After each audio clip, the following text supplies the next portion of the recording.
আসসালামু আলাইকুম দর্শক, আমি এই মুহূর্তে আছি কাকরাইল মসজিদের এখানে। আমরা দেখতে পাচ্ছি যে কিছু সরঞ্জামাদি আসলে সাতপন্থীরা যখন এগুলা নিয়ে মাঠে যাওয়ার জন্য তারা প্রস্তুতি নিয়েছিলেন, এগুলা জুবাইরপন্থীর কিছু লোকজন কিন্তু এগুলা আটক করেছে। দর্শক, আমরা দেখতে পাচ্ছি যে আসলে এখানে কিছু হাতুড়ি দেখা যাচ্ছে, আপনাদেরকে দেখানোর চেষ্টা করছি। হাতুড়ি, তারপরে এই যে শাবল, এগুলি কিন্তু তারা নিয়ে মাঠে যাওয়ার জন্য প্রস্তুতি নিয়েছিল।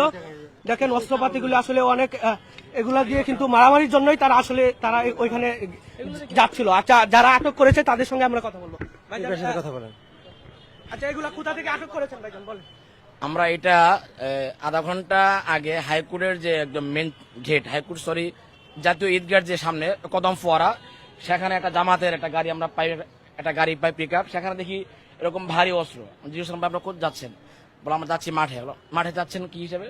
পরে দেখি যে আমরা এরকম ভারী অস্ত্র। বললাম যে ঠিক আছে, যেহেতু আপনারা ভারী অস্ত্র যাচ্ছেন আর মাঠে তো এরকম অস্ত্র নেওয়া কোনো নিষেধ, আর আপনারা রাত্রে আমাদেরকে মেরেছেন, শহীদ করেছে আমাদের ভাইদেরকে, তখন আমাদের সন্দেহ জাগে যে অবশ্যই তারা হত্যাকাণ্ডের জন্য তারা ওখানে যাচ্ছিল।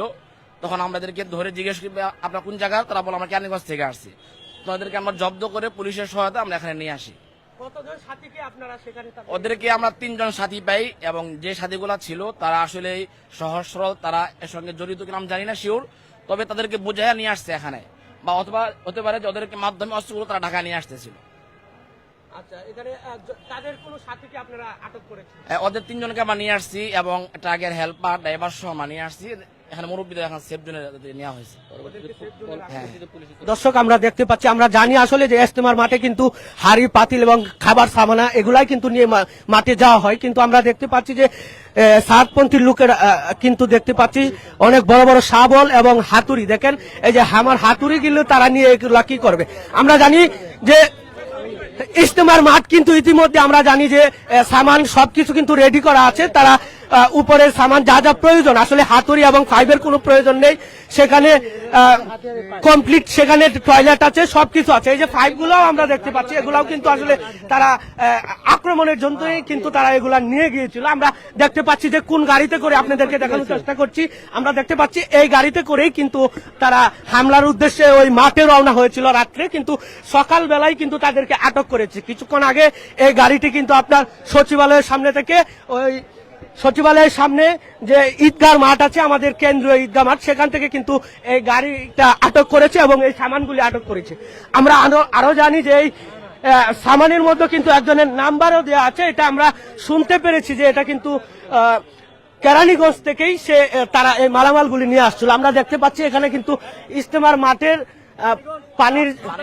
পানির জামাত, অথচ পানির জামাতে এগুলার কোনো কাজ নেই। পানির জামাতের জন্য কিন্তু আমরা জানি যে মাঠটুকু সম্পূর্ণ সেটেল করা আছে, মাঠটা সম্পূর্ণ রূপে সেটেল করা, সেখানে এগুলার কোনো প্রয়োজন নেই। কিন্তু আসলে এইগুলা নিয়ে তারা কি করতে যাচ্ছে আমরা দেখতে পাচ্ছি। ভিতরে কিন্তু অনেক সন্ত্রাসী কার্যক্রমের জন্য এখানে হাতুড়ি, তারপরে এগুলা বাহির করেন তো ভাই, একজন বাহির করেন তো, আমরা দেখাই এখানে কি বের করেন ভাই, একবারে ধরে উপর করেন। আসলে এগুলি কিন্তু মাঠে কোনো কাজ নেই। আমরা জানি যে মাঠে সম্পূর্ণ কিন্তু সেটিং করা আছে, তারা যাওয়ার পরেই কিন্তু মাঠটা তারা ইউজ করতে পারবে, সেটাও আমরা জানি।